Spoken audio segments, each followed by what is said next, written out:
By the way, Dave, would you care for me to do the honors, or would you like to do the honors for our next guest? We can't lose either You way. mean Jeremy Reymer, the founder of DriverReach and Project 61 and the host of Taking the Higher Road podcast? Higher is H-I-R-E, as in where the jobs are. That introduction?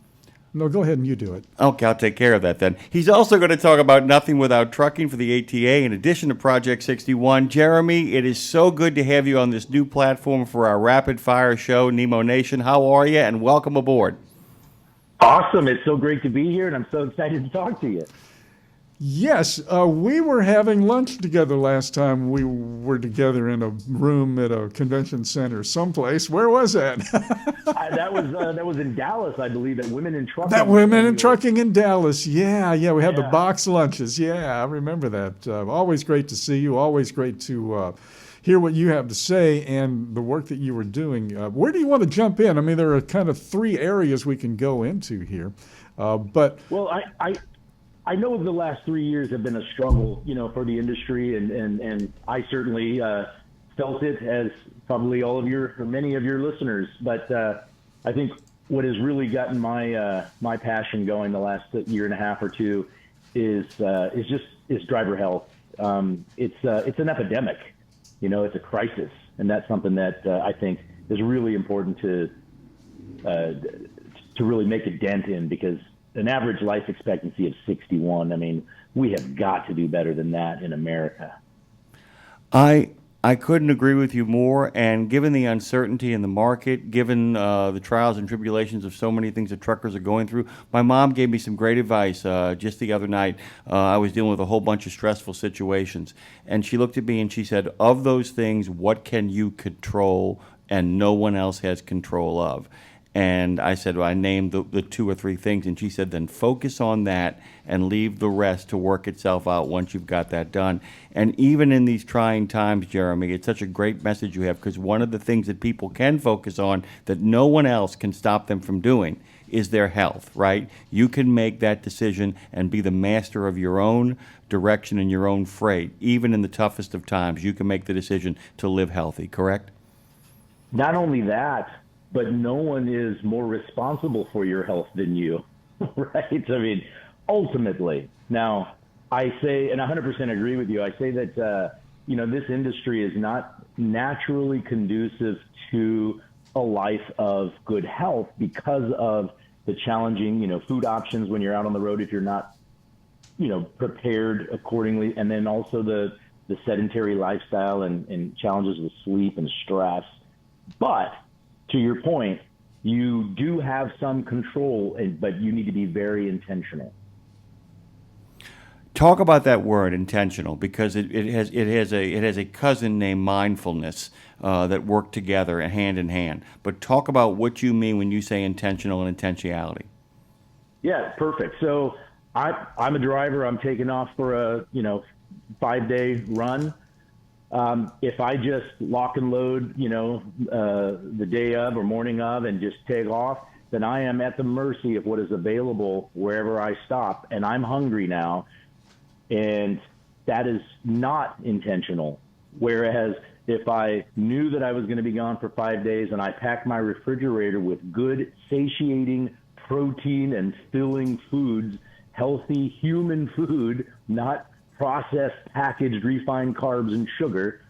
That's what I mean by intentional. And I lean heavy on the nutrition or food side, because that's what's most in our control, because everyone's eating, right? I don't know any drivers that are going all week without food. That's a whole nother conversation with fasting, but everyone's eating. And so that is something that you have to be intentional about and prepare ahead of time. It doesn't mean you can't live out, with what's available on the road. But if you do, it's because it was good, healthy human food and you kept your stash for when that might not be available. That makes sense. So that's an example of being intentional. So in other words, what you are doing, what you're saying is really do a pre-trip. In other words, if you don't, you can get away with not doing a pre-trip for a while, right? And then something's going to go wrong, and then you're going to pay for it. So everybody does that for their truck. you know, when we're on Tech Talk with TMC and Maintenance Matters with Kevin Lindsay from TA Petro, we always make that parallel, you know, of maintaining the truck and maintaining your body. So what you're saying is just treat your body like your truck. Yeah, it's the most important asset you have. You can always replace a truck. You can have a million problems in life until you have a health problem. And now you only have one problem. There you are. Yes, sir. I do like that phraseology. Now you only have one problem. And, you know, one of the things, the nothing without trucking conversation is there's no trucking without truckers. And that's a really great, I mean, it really ties in well because at the end of the day, you know, Lindsay loves to make the comment that when the plane starts to go down and the oxygen masks come down, they tell you to put yours on first before you help anybody else. And a lot of the men and women are such care providers and such caretakers and people, both men and women, who are incredibly strong and provide for a lot of people. They often forget to put their own oxygen mask on and don't realize that it, in fact, is jeopardizing their future earnings and the people that they love never seeing them again. It really all ties in together that if we don't take care of ourselves, then every single slogan and every single attitude we have about the industry is irrelevant.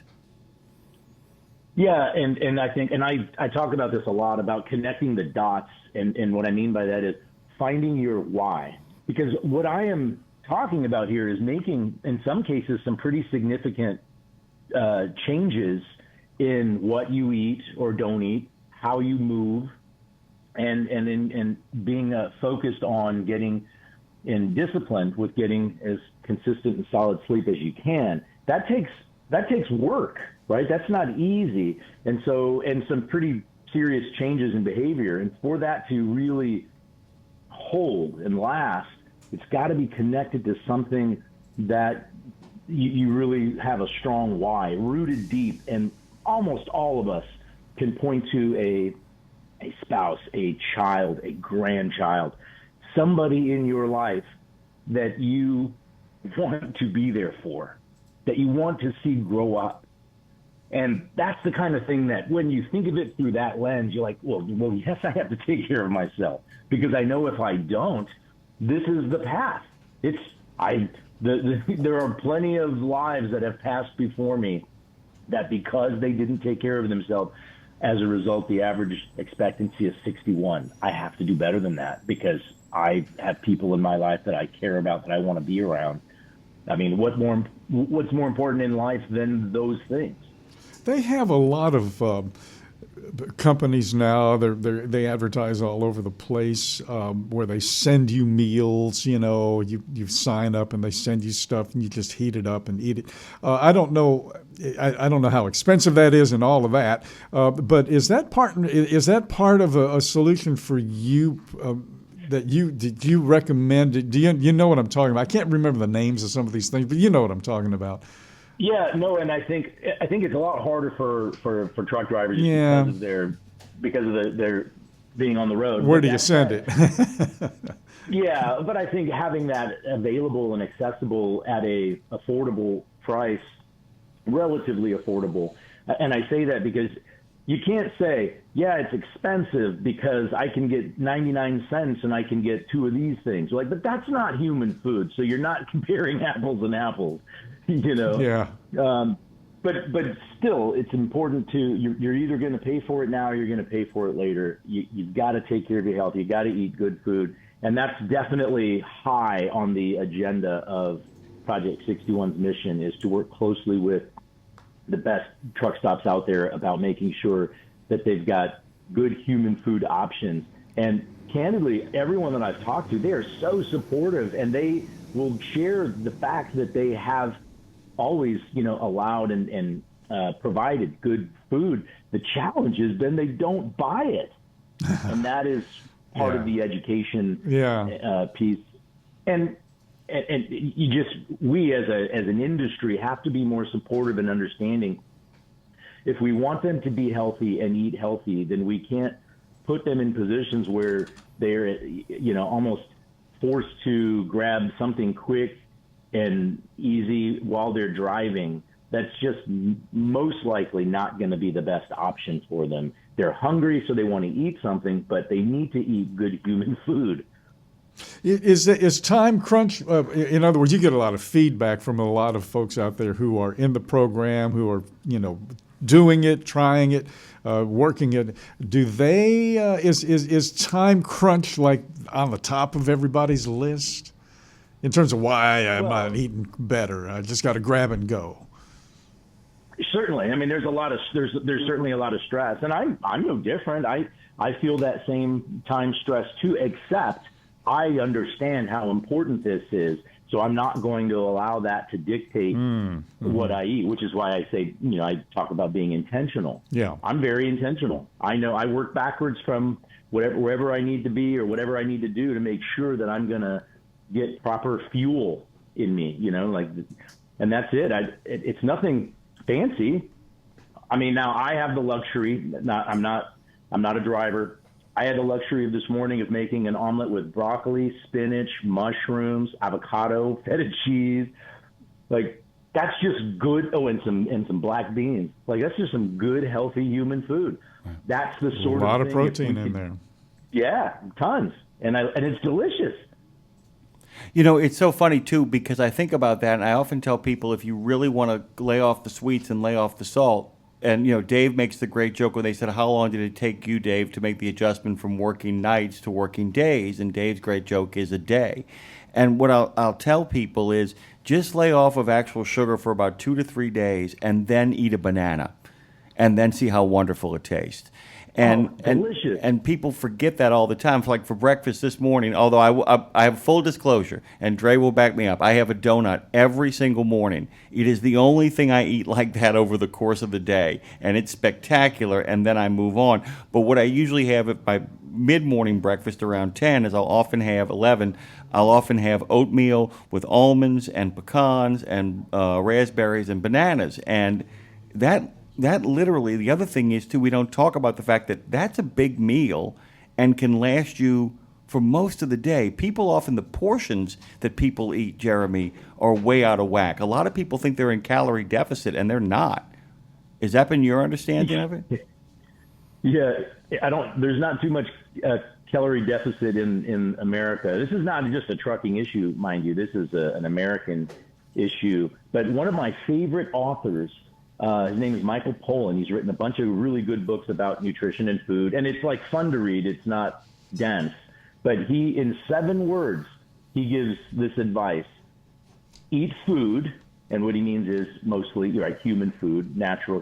He says mostly plants, not only plants, but mostly. Always with a meal, eating something with leaves or vegetable or something like that, and then not so much. Because like you said, we just eat too much. But it's just following that basic rule. Eat food, mostly plants, not so much.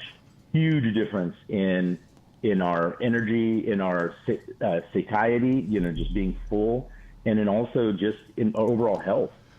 Mike Gaffin, the Boston trucker, just posted a comment on YouTube. He says, this subject hits home with many of us. And he's right with you on that. Yeah, it just, Jeremy, we're going to run out of time. We've got about 30 seconds left, but I want to make sure that we cover everything we're supposed to. Is there anything else you'd like to add before shuffling away from your first appearance on Nemo Nation? Well, I will tell you this. We're about 1 week away from a really, really big announcement with Project 61. So if I can keep you on the edge of your seat with some suspense, I'll share it with you as soon as I can. But it is industry game-changing, in my opinion, and I'm really, really excited about it. Well, you set yourself up really nicely there, by the way, Jer, because I'll tell you right now, Claire Marie's going to reach out and get your butt on here to make that announcement next week. Promise us you will. Promises. Promises. Awesome. I cannot wait. Me either. Thank you, sir. Jeremy Reymer, of course, joins us this morning. There's a lot of places where you can find him at. Dave, tell us where we can find Jeremy at, all of his socials and all of his groovy stuff. Yes, thank you, Jeremy. Indeed. Jeremy Reymer, R-E-Y-M-E-R is how you spell Jeremy's name. But look for DriverReach, Project 61. And then in the podcasting world, Take the Higher Road podcast. And that's Bring me a H-I-R-E. higher road. A little Yeah. Steve Winwood in there, man. Yeah, man, we ought to do that. Steve Winwood's one of my favorite people of all time, by the way. Man, What a I'm great telling- comeback. Him and, Yeah. remember he came back the same year as Bonnie Raitt. Yeah. They both lost their record label. They Yeah. were done. They were finished. They pulled the Frank Robinson. They were pretty much told by their labels, you're done. Nobody likes your kind of music anymore. And then they come roaring back with The something to guy talk about. I replaced on WLAC back in 1995 when I came from New Orleans up to Nashville was the Hoss Man. And Bonnie Raitt said that when she was a girl in school, she used to listen to the Hoss Man with a radio under her pillow at night. Oh, man.